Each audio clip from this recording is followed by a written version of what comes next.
Today's video is all about investing in products that have been bought out in the last 12 months. I guess quite often, I wouldn't say I harp on about it, but I do talk a lot about the strong investability of ladder half Sword and Shield sets, or even ladder 2/3 from sort of, Chilling Reign onwards from Sword and Shield, and how investable the booster boxes are, and how, I suppose stronger returns we should expect over the next 2, 3, 5 years. But I pay very little attention, I feel, to stuff that's come right out of the gates. So that's what today's video is all about. I've got a fair few examples for you of modern products that have been launched in the last 12 months, and we're going to say whether they are investable or not. So should you park your money in them or should you skip it? That's what today's video is all about. Before we jump into it though, if you haven't subscribed, please do so. We're not going anywhere. The Pokemon investing videos are going to keep pumping out. And if you'd love to become a channel member, that'd be awesome. Just jump onto the homepage, click join, and then you can shoot me emails to my Hotmail, and I'll get back to you regarding some personalized investment questions. Anyway, on to the video. Okay, so what should we invest in over the last 12 months? Of course, Pokemon Company keeps bringing out a plethora. There's a good word for a strong word for an Aussie like me. There's a plethora of products that have come out in the last 12 months. From tins to new stacking tins to decks to collection boxes to elite trainer boxes, Pokemon Center elite trainer boxes, booster boxes, check lane blisters, 3-pack blisters, booster packs, you name it. Like, the products keep coming. Okay, but what should we pick up and what shouldn't we? So let's get on to the first one, right? So Paradox Rift is the newest main set, and of course, like most modern main sets, they've bought out a build and battle stadium. So Paradox Rift Build and Battle Stadium. Should you pick it up? Now, in case you don't know, you get a few things inside here. I won't explain absolutely everything, but you get 2 Build and Battle boxes, and you get 3 additional booster packs as well, which takes you to a total of 11 when I went to school. I suppose there's been a little bit of commentary around these Build and Battle stadiums in that, what is going to be the next Elite Trainer box in terms of a sealed collectible? Because quite often, sometimes the set value in terms of the hits inside it or the pack value almost goes out of the door if the sealed product becomes a collectible in its own right. And that's what's happened to a lot of the early generation Elite Trainer boxes. They have become a sealed collectible in their own right. And a lot of people are saying, what's the next Elite Trainer box? Because we've had booster boxes across the whole years since Pokemon started. And then we've had this new introduction of Elite Trainer boxes, which has become a real collectible for a lot of people. And is Build and Battle going to be the next one? For my money, I don't think so. Sorry. Is six-pack booster bundles going to be the next one? Possibly. I think it's more likely than Build and Battle stadiums. Maybe they're not big enough to display, but some people like that. They're just small and compact.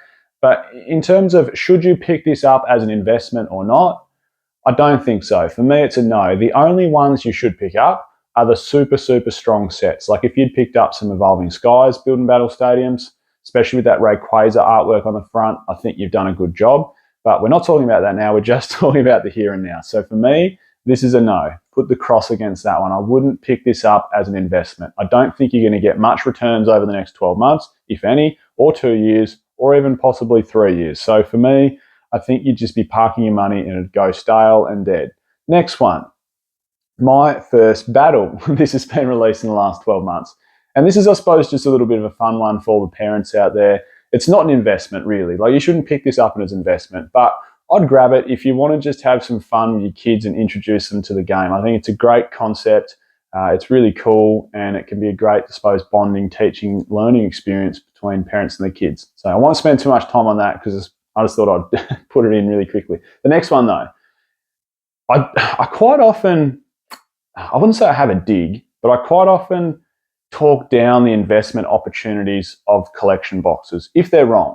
I talk them up if they're right. And here's this one, right? So Heavy Hitters Premium Collection Box. This did get launched in the last 12 months. Okay, it's got the Lucario V and Tyranitar V on the front. You get a few promos inside it. You're also getting a fair few booster packs, and you're getting booster packs from sets like Chilling Reign, Silver Tempest, Evolving Skies, obviously being the strongest one inside there, and Lucario and Tyranitar promos.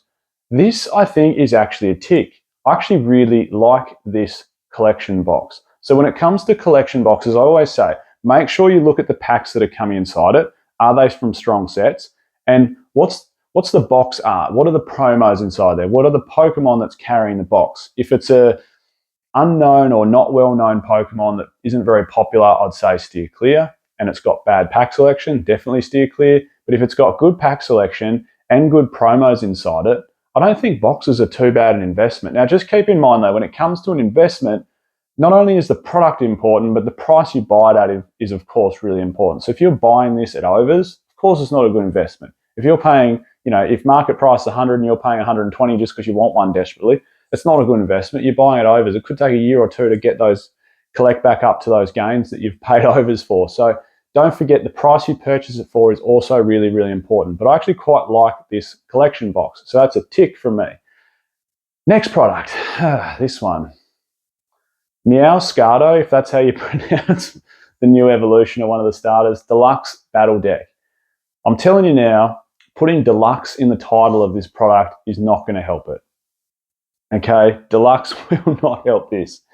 The battle decks, even all the way back to EX era, which had just phenomenal products, even EX era battle decks, theme decks are not overly strong. Like, yes, they've gone up in value, but what about these modern ones? Like, you're not going to get much gains. I think this is definitely a cross from me. Battle decks are probably some of the worst sealed Pokemon card products investments that you can pick up. Anyway, we won't spend too much time on that one. The next cab off the rank, 151 UPC. Just in case you didn't know, you're picking up 16 English 151 booster packs inside there and 3 promos. Okay, and these promos, which are inside the Japanese set, come as promos inside the UPC. So the only way to get these 2 Mew promos and Mewtwo promo is to buy the Ultra Premium Collection. If you can get this at the right price, I think it's a stellar investment. I really do. I wouldn't say it's a 10 out of 10, but it's a pretty strong investment. 16 boosters, promos are really nice. And a lot of people were bagging out Charizard UPC from Sword and Shield, saying, oh, it's overprinted. And people are probably saying the same thing about this, like it's overprinted, but think long term, right? That's what you've got to think about. So this has the most boosters inside, 16 booster packs and 3 awesome promos. Who's going to want these products in the future? You're going to have collectors, but you're also going to have streamers that want to open it up. Okay, a lot of people, when they're opening packs on YouTube or other streaming services, okay, it's almost too dear now to open base set and Aquapolis and Skyridge. So a lot of people are turning to say, you'll see black and white openings and X and Y openings and even sun and moon openings as this modern vintage openings. And that's going to happen pretty quickly for sets like the Charizard UPC, which has, a lot of those trainer gallery alt art sets inside it. And also, actually, here's one I prepared earlier, and also the Pokemon 151 Ultra Premium Collection. Like, it's got 16 151 booster packs inside it, plus streamers are going to love showing off the promo. So I just think it's a really, really strong investment if, of course, you can get it at the right price. Next one, Crown Zenith Zacian Zamazenta Premium Figure Collection. In case you didn't know, you get the figure, you get a little pin inside there, you get the promo card, plus you get 11 Crown Zenith booster packs. Now, a lot of people might be saying, oh, well, this didn't come out in the last 12 months because Crown Zenith was launched over 12 months ago. But this product wasn't. I think this came out in March or April 2023, this product. So it's not 12 months old yet.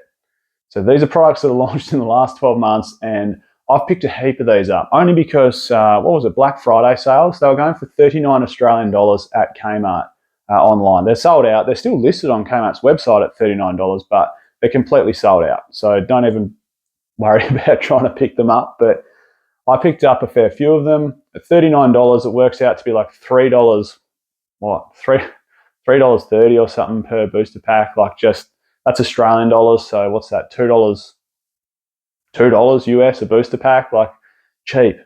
Plus a little figure inside there, which is cool.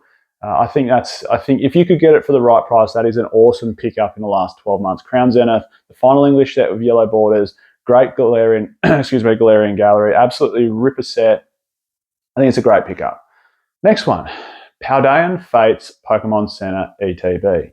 Now, what we've realised so far with Paldean Fates is the Charizard, it seems the hit rate or pull rate for the main chase card, that Charizard is a little bit harder than it has been in the past, say the Obsidian and Flames Charizard. I think I like the artwork a lot better on this Paldean Fates Charizard than I do the Obsidian Flames Charizard.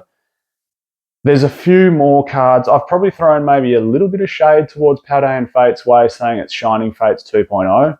And, you know, sometimes we we make mistakes. I'm happy to say that. I think it's a slightly, I shouldn't say slightly, it's a better set than Shining Fates.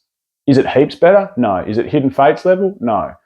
Is it top tier? No. Is it a B set? Probably. Yes. Was Shining Fates a C grade set? Yes. Was Hidden Fates like an A plus, maybe S tier set? Yes. So, you know, I think Paldean Fates falls somewhere in the middle of those two. I don't know where exactly on the spectrum, but it definitely falls in between Shining Fates and Hidden Fates. And probably the best product surely has got to be that Pokemon Center Elite Trainer Box with the Pokemon Center Stamp Mimikyu promo. That's a great looking promo, and with the Pokemon Center stamp on there, I just think it adds weight to the product. So I think if you're going to pick up any investment when it comes to Paldean Fates, I think it's got to be that Pokemon Center Elite Trainer Box. So it's a tick for me.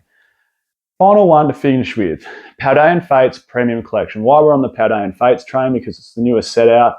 These, of course, are the 3 starters from the new Paldea region. You get 8 booster packs per collection box. Are these a good pickup? I don't think so. I wouldn't go parking my money there if I was you. I'd rather park my money in, say, the Pokemon Center Elite Trainer Box than these collection boxes.